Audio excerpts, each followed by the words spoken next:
and we won't be able to tell that until a few more moments. The 09 of Scott Riggs, a two-time winner here, gets the Aaron's Lucky Dog free pass. So as he comes around, he picks up one of his laps.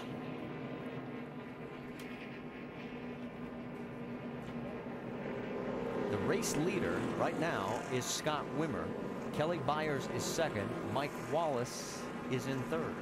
And everybody else is shown on scoring one lap down. And that's what you were talking about, DJ. And we'll sort of wait and see how it all shakes out. So as we've got a moment, let's send it down to the pit studio and talk a little more strategy. Alan Bestwick. Yeah, Marty, just following up on what you were talking about and DJ's comments a minute ago of how the wave around rule will change this whole thing. The three guys that are on the lead lap, Scott Wimmer, Kelly Byers, and Mike Wallace, right? We all safely assume they'll pit under this caution flag. Correct. Right? Yep. So that'll put the pace car back in front of Scott Riggs. He'll get the wave around as the lucky dog. It'll put the pace car in front of John West Townley, who shows a lap down in fifth. The cars that come off pit road will rejoin the end of the line.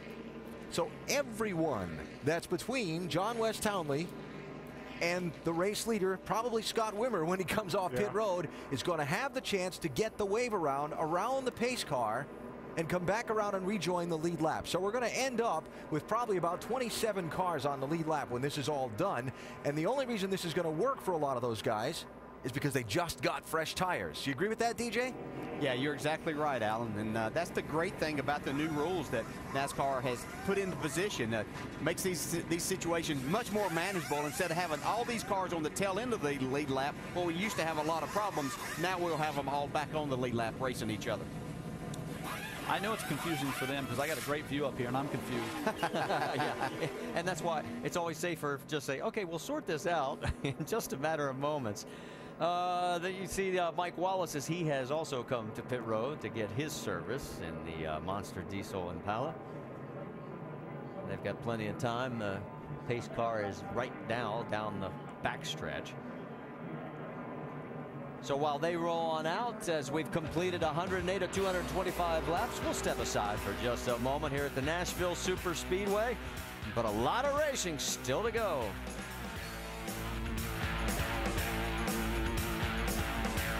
Today's race, here's our 5-hour Energy Rapid recap. Joey Logano started on the pole. He's had a pretty good fight with Kevin Harvick for the lead at the beginning. He's led the most laps today. Joey Logano got out early and led 69 laps. He and Kevin Harvick were dealing it up. Jason Leffler on lap 43 obviously got in there with James Bush, backed it to the fence really hard, ruined his day. Now, Leffler has just recently returned to the racetrack. He is 63 laps down. There's Kevin Harvick. Had a long green flag run just up until a second ago, and he really showed some muscle there. Yeah, that's where his car has been best, and he said it. You know, on those long green flag runs, he is going to be a contender. It's the short runs that kills him. He loses a lot of track position, but he's still fifth right now. And during the set of green flag pit stops seconds ago, this on pit road, ouch. Boy, I tell you, that is just simply bad luck. You see the car coming out, and that 12 car was cocked in the pit. A bad angle, tore up the left side of the 6 car pretty bad. And that left front fender damage led to the accident with Stenhouse that put us under caution in the middle of the stops. Now, we mentioned Brad Keselowski caught for speeding on pit road on that last stop. Well, we might have an explanation why. Listen. Out of gas, out of gas, out of gas. Coming to you, we're out of gas, you guys. And so when you're out of gas and the engine's not running, what's happening? Going to be speeding. You don't have a tachometer. You're going as fast as you can go, and you have no idea how fast you're going. Tough break for the 22. Had a good race car. Still plenty of time, though, to make up positions for Brad. All right, so there you go. Keselowski getting caught for speeding on pit road because he didn't have a tachometer coming in because he was out of gas. Yeah. We'll see where Brad's going to line up for this restart, but he's going to go from the top 5 to well back in the pack. Now, we're getting ready for the wave around. Okay. Remember when NASCAR, this is going to be interesting. When NASCAR went to the double file restarts, they also instituted the wave around rule. So what's going to happen is the leader is Scott Wimmer in the 7 car. Yeah. He's in an all-white car that's pretty well back in the pack. All the cars between he and the pace truck are now going to get a chance to pass that pace truck.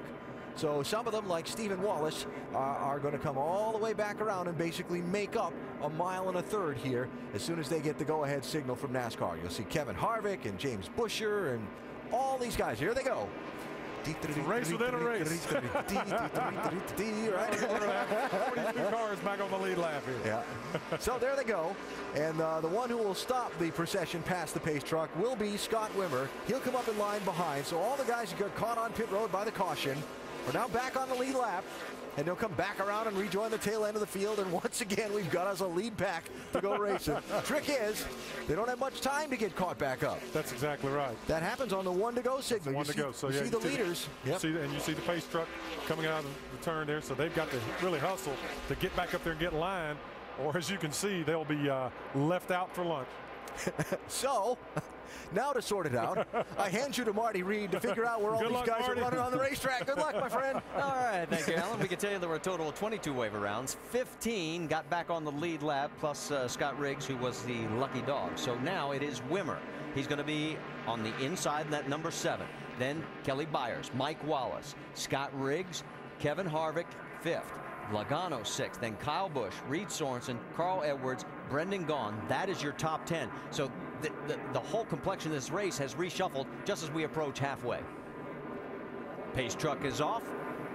I think we've explained that about as good as it could be explained. And at least I know one thing. We're going back racing at Nashville Superspeedway. There's one thing for sure. 2 junior motorsports cars are 1st and 2nd right now. Those guys were getting good gas mileage, their tires were wearing good, and they're right out front. Yeah, but we got some slower cars in front of faster cars, and you know what usually that can mean. Look at Wimmer trying to jump away, but look at this pack in the middle here. Oh, they're 4 wide. That's not going to work. It's not going to work. This is congestion here. Oh, hang on. This can't work, guys. There it is. There's the contact. Stephen Wallace into the wall. Big wreck behind you. Big wreck behind you. Can you Right, believe it? 2 wide. 16, Colin Brown also in. Stenhouse crashes. Now Brown gets swept up. Look at the mess here. You got the 81 of Michael McDowell, the 35 of Jason Keller. Oh my, Mikey Kyle in the 10, his first start, and Stephen Wallace. I was curious how these drivers were going to treat one another as we went back to green flag racing, because there was going to be that congestion, and that just didn't make any sense. 3 wide does make sense. We had 4 wide. Yeah, and you could just tell that it was not going to end up good for a lot of people.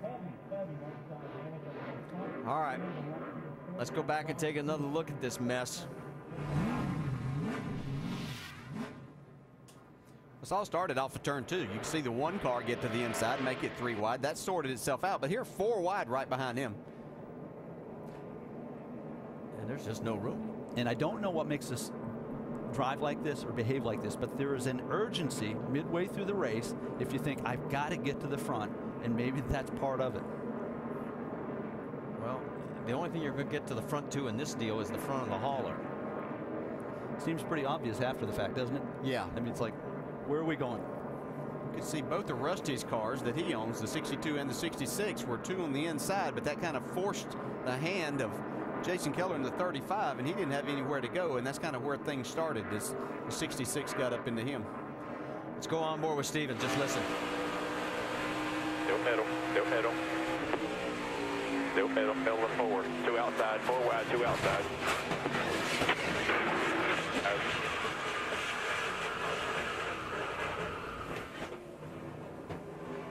What a mess. Common expression in this business, give and take. What, you know, at some point, one of those drivers, 2 of those drivers, maybe a half dozen of those drivers needed to say, all right, I'm going to live to race another lap because we can't do this getting into the corner. Well, this is going to take some time to clean up. This is our 5th caution here as we have just passed halfway. And, oh, man. Get out the checkbooks because there's a lot of bills that are got to be paid now. Whoa, Steven limping. Looks like the right leg or ankle. Yeah, that's a hard lick, especially when you get hit head on. You don't really have a chance to get the car slowed down. You're getting pushed up there. All right, well, obviously, we'll have somebody over at the Infield Care Center, and we'll get an update as soon as we can on Steven's condition. Michael McDowell, he is okay. He climbs out of the car, and he'll get into the ambulance under his own power. All right, as we said, this is going to take a while, and that gives you an idea just how bad it is. I mean, there's parts and pieces everywhere. here at Nashville, but don't go away. We'll get her back green.